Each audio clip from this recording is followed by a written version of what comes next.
আজ মা বলল, চল পুঁই পাতা দিয়ে ডিমের পাতুরি বানানো যাক। আমি বলি, হ্যাঁ, এই আবার খাওয়া যায় নাকি? তো এদিকে মা ওদিকে সব জোগাড় করছিল, তখন মাথায় আমার একটা কথা আসলো। মাকে বললাম, মা শোনো না, তোমার সাথে একটা কথা শেয়ার করেছে। মা বলছে, বল। আমি বলছি, তো আমাকে একজন বলেছিল তোমার জায়গাটা না কাউকে দিতে পারবো না গো। ও বাবা, সেখানে গিয়ে দেখি মিউজিকের চেয়ার খেলা হচ্ছে।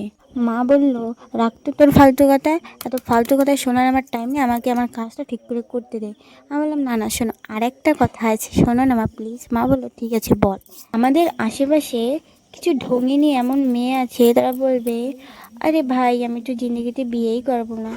এদিকে গিয়ে দেখো ওদেরই আগে 7 পাক ঘোরা হয়ে যাচ্ছে। তো তোমাদের সাথে অনেক বেশি ফালতু কথা বলার কারণে এদিকে আমি ভুলেই গেছি যে এদিকে কি আমরা রেসিপিতে ইউজ করেছি। তো আমার মা প্রথমে টমেটো কুচি, আদা, রসুন, পেঁয়াজ, যত ধরনের এই মশলাগুলো আছে এগুলোকে পেস্ট করে নিয়ে একটা ব্যাটার বানিয়ে নিয়েছিল। তারপরে এইভাবে পুঁইশাক পাতাকে সাজিয়ে নিয়েছিল।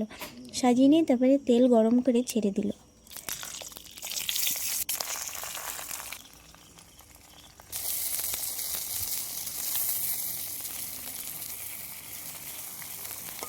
তারপরে এদিকে ভাজা হতে হতে তখন আমার মনে পড়ে আরেকটা কথা। তখন আমার অফিসে একটা কালিগ জিজ্ঞাসা করে, আচ্ছা তোমার কোনো ফ্রেন্ড সার্কেল আছে?